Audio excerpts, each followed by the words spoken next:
Hi friends, இன்றைக்கி சஷ்டி விரதம் 4வது நாள். புதினா சாதம் கலரலாம் அப்படின்னு சொல்லிட்டு தான் நான் இன்றைக்கி நைவேத்தியத்துக்கு ரெடி பண்ணிக்கிட்டு இருந்தேன். அதுக்குள்ளே கரண்ட் ஆஃப் ஆகிடுச்சுங்க. புதினாவை அரைச்சி சேர்க்கலை, சின்ன சின்ன துண்டங்களாக அரிஞ்சு தான் சேர்த்துருந்தேன். ஆனால் டேஸ்ட்டு வேறு லெவலாக இருந்தது. இன்றைக்கி வந்து ஷட்கோண கோலம், மஞ்சள் கலர் கோலம் அவ்வளோதான் போட்டிருந்தேன். போட்டுட்டு 4 வெற்றிலைகள் வச்சு வெற்றிலை தீபமும் ஏற்றியாச்சு. 4வது நாளை குறிக்கும் விதமாக 4 தீபங்கள் இன்றைக்கி நம்ம ஏற்றிருந்தோம். தினமுமே பூக்கள் மாற்றணும் தான், ஆனால் வந்து சாமந்தி பூ வச்சதுனால கொஞ்சம் வந்து ஃப்ரெஷ்ஷாகவே இருந்துச்சு. நான் வந்து மார்னிங்கில் தான் வைக்கிறது, ஈவினிங் போல் நான் பூக்கள் வந்து மாற்றுறதே கிடையாது. அடுத்த நாள் வந்துட்டு வேறு பூ ஃப்ரெஷ்ஷாக வச்சுக்கிறது. இன்றைக்கி வந்துட்டு கூடவே ஒரு வாழைப்பழமும் சேர்த்து வச்சுருந்தேன் நைவேத்தியமாக. என்னோட பையனும் விரதம் இருக்கிறதுனால ஈவினிங் ஸ்கூல்லேருந்து வந்ததுமே கொஞ்சம் பசியாக இருப்பான்றதுக்காக இந்த பழத்தை அப்படியே வச்சுடுவேன். ஈவினிங் அவன் தான் வந்து சாப்பிடுவான். பூஜை பண்ணிக்கிட்டே இருக்கும்போது திடீர்னு என்னுடைய கணவர் வந்துட்டு செம்மலை முருகன் கோவிலுக்கு போகணும்னு சொல்லிட்டு இருந்தேன். இந்த மாதிரி கோவிலுக்கே போகலையே, நம்ம வந்து இன்றைக்கி போகலாம் அப்படின்னு சொன்னார். சந்தோஷம் தாங்கலை. கடகடன்னு பூஜையெல்லாம் முடிச்சுட்டு முருகன் கோவிலுக்கு போகிறதுக்கு நான் வந்து ரெடி ஆகிட்டேன்.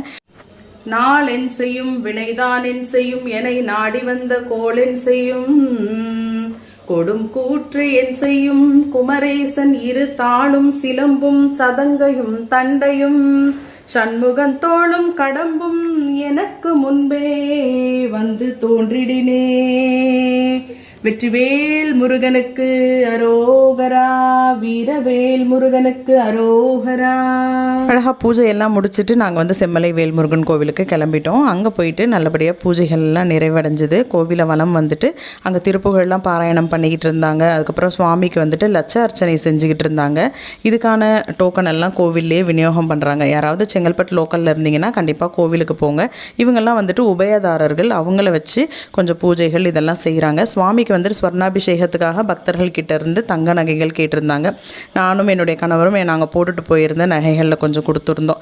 அதை வச்சு அழகாக பூஜைகள் செய்திருந்தாங்க. இன்றைக்கி மதிய உணவை நான் செம்மலை வேல்முருகன் கோவிலில் தான் சாப்பிட்ருந்தேன். காலையிலையும் நைட்டும் நம்ம வந்து சாப்பிட்றதில்ல இல்லையா, அதனால் மதிய உணவு மட்டும்தான். அங்கே தான் நான் இன்றைக்கி பூஜையெல்லாம் முடிச்சுட்டு சாப்பாடு சாப்பிட்ருந்தேன். ரொம்ப சூப்பரான சாப்பாடு. லஞ்சு முடிச்சுட்டு வர்றதுக்குள்ளே சுவாமிக்கு வந்து இங்கே அர்ச்சனைகள் ஆராதனைகள் எல்லாம் நடந்துகிட்டு இருந்தது. அதுக்கப்புறம் தீபாராதனை பார்த்து முடிச்சுட்டு கண் குளிர நாங்கள் முருகரை தரிசனம் செய்துட்டு வந்ததுக்கப்புறம் ஈவினிங் பூஜை தான் இது. வீடியோ பிடிச்சிருந்தா லைக் பண்ணுங்கள்.